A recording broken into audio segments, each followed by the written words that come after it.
A lo largo de la fascinante historia de la evolución de los videojuegos, esta industria pasó por varias etapas en su desarrollo, pero sin lugar a dudas, una de las más recordadas y fascinantes es aquel conocido como el boom de los videojuegos en 3D. Y es que ciertamente en aquellos tiempos, los videojuegos se encontraban en una etapa primitiva de su desarrollo, por lo que las tecnologías generalmente no permitían a las máquinas el poder realizar gráficos en 3 dimensiones.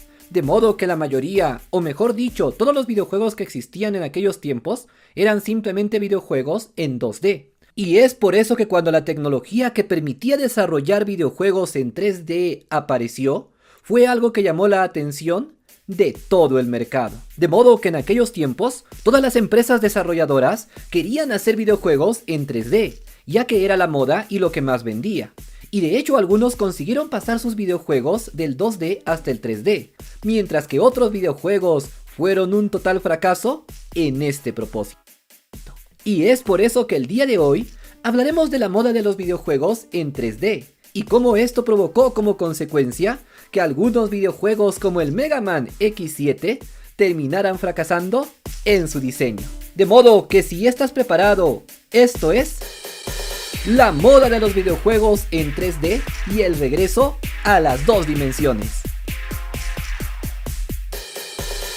Advertencia: en esta serie de videos analizamos el comportamiento, la jugabilidad y el diseño de diversos títulos. Sin embargo, las teorías y deducciones son de carácter personal, por lo que deben ser tomadas con discreción.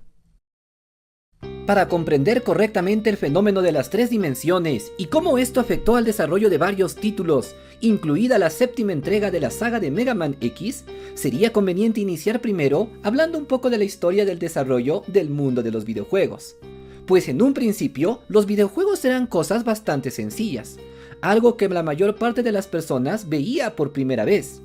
Uno de los primeros videojuegos en ser desarrollados era el Pong.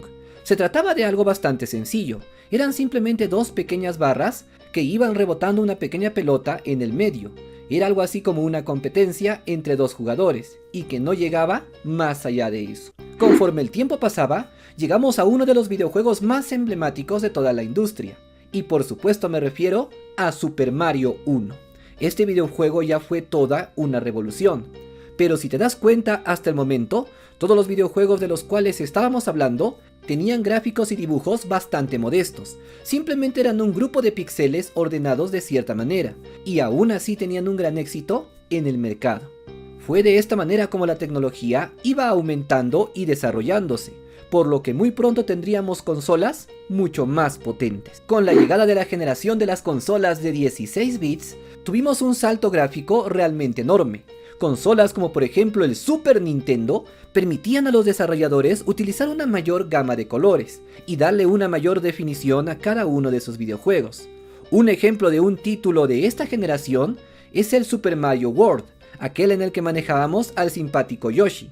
Si es que comparamos ambas versiones del fontanero bigotón, veremos que el Super Mario World ganaba en prácticamente todos los aspectos al Super Mario clásico, ya que tenía una mayor gama de colores y por lo tanto tenía gráficos mucho más atractivos. Por si esto fuera poco, también tenía un mejor sonido y una mayor cantidad de memoria, por lo que era posible hacer videojuegos mucho más grandes. Sin embargo, si te das cuenta hasta el momento, por más que los gráficos fueran muy hermosos, todos ellos tenían una característica común, y es que todos ellos se encontraban en 2 dimensiones. Por supuesto que habían videojuegos que ya estaban intentando llegar a las 3 dimensiones, como era el caso de Star Fox. Sin embargo, tal como dije, simplemente lo intentaban, pues no llegaban al 100%. Y de hecho fue en estos tiempos cuando apareció el Mega Man X2, donde invirtieron un montón de dinero simplemente para intentar usar algunas gráficas en 3D. Pero el resultado que obtuvieron fue más bien decepcionante. Sin embargo, fue con la llegada de la nueva generación de consolas que finalmente habían accedido a los 32 bits, o incluso a los 64. De modo que con esto, finalmente era posible para los desarrolladores generar modelos en 3D, y de esta manera generar títulos con esta nueva tecnología.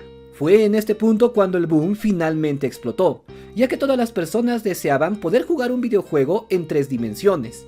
Esto desde un punto de vista del marketing era también algo bastante grandioso, ya que el decir que tu videojuego contaba con 3 dimensiones hacía que las personas simplemente pensaran que era lo último en la tecnología, y por lo tanto todas las empresas en aquel tiempo decidieron enfocarse a desarrollar títulos con esta tecnología. En este punto, hubieron videojuegos que lograron hacer una transición prácticamente perfecta, siendo el caso más icónico el de Super Mario 64, pues hasta este punto los jugadores solamente habían podido controlar al buen Super Mario en escenarios en 2 dimensiones, yendo de izquierda a derecha. Sin embargo, ahora por primera vez nos presentaban a un mundo completamente tridimensional y por lo tanto mucho más realista. Las personas que jugaron en aquellos tiempos el Super Mario 64 vieron a sus personajes en 2 dimensiones cobrar un volumen y por lo tanto parecía un mundo mucho más vivo y realista, ya que de alguna manera los jugadores sentían que habían entrado directamente al mundo de Super Mario. Como consecuencia de esto, también salieron otros títulos muy famosos en 3 dimensiones, como es el caso del Resident Evil o del Silent Hill. Sin embargo, hacer la transición entre las 2 dimensiones a las 3 dimensiones no era tarea fácil. De hecho, era mucho más difícil de lo que parecería a simple vista, y existían desarrolladores que se negaron simplemente a hacer dicha transición, pues pensaban que la esencia de sus títulos era simplemente las 2 dimensiones, y que no funcionarían bien en 3 dimensiones. Un ejemplo de un videojuego que en un principio se negó a pasar a las 3 dimensiones fue el caso de Castlevania Sinfonía de la Noche, que como sabemos a día de hoy es considerado como uno de los mejores videojuegos de toda la historia. Sin embargo, como ya te dije, en aquellos tiempos existía una moda de los videojuegos en 3 dimensiones, por lo que este videojuego fue duramente castigado. Si bien es cierto su calidad era increíble, las personas simplemente no se mostraban interesadas por un videojuego que no fuera en 3 dimensiones, por lo que sus ventas fueron realmente bajas, siendo considerado como uno de los principales fracasos de Konami. Ante esta situación, había otro videojuego que se encontraba en un gran dilema, y por supuesto me refiero a la saga de videojuegos Mega Man X, pues ciertamente esta saga había sido considerada como una de las mejores sagas en 2 dimensiones, y se encontraba en un momento de popularidad bastante grande. Sin embargo, el transicionar a las 3 dimensiones habría hecho que perdiera toda su esencia, por lo que los miembros de Capcom simplemente se negaron a hacer un videojuego de Mega Man X en 3D. Es por eso que en un principio, los directivos de Capcom pensaban que Mega Man X podría llegar a ser un gran fracaso, pues estaba yendo en contra de toda esta moda. Sin embargo, este videojuego fue uno de los pocos que se salvó a este fenómeno, siendo todo un éxito a pesar de no haber sido programado en 3 dimensiones. El motivo de esto se atribuye aparentemente a la excelente calidad del X4 y también a sus cinemáticas en forma de anime, lo cual lo hicieron ver bastante moderno. Y de hecho, tal fue el éxito del Mega Man X4 que Capcom decidió invertir en 2 nuevos videojuegos, el X5 y el X6. Pero de la calidad de estos videojuegos ya hablaremos en otro momento, pues ciertamente debo decirte que a pesar del éxito del X4, los amigos de Capcom realmente no confiaban mucho en estos títulos, ya que como te dije en aquel momento el boom eran las 3 dimensiones. Es así como finalmente llegaríamos al Mega Man X7. En este punto de la historia, los videojuegos clásicos de Mega Man X4, 5 y 6 habían tenido un éxito relativo, pero aparentemente estaban disminuyendo su aceptación, y fue por eso que en Capcom pensaron que finalmente el momento había llegado para hacer la transición a las 3 dimensiones. De alguna manera podemos decir que Mega Man X7 quiso ser el Super Mario 64 de la saga de Mega Man, por lo cual iniciaron el proceso de desarrollo de este videojuego con una filosofía completamente nueva, partiendo por la premisa principal de que estarían en un mundo en 3 dimensiones, pero manteniendo en lo posible la esencia de la jugabilidad de este videojuego.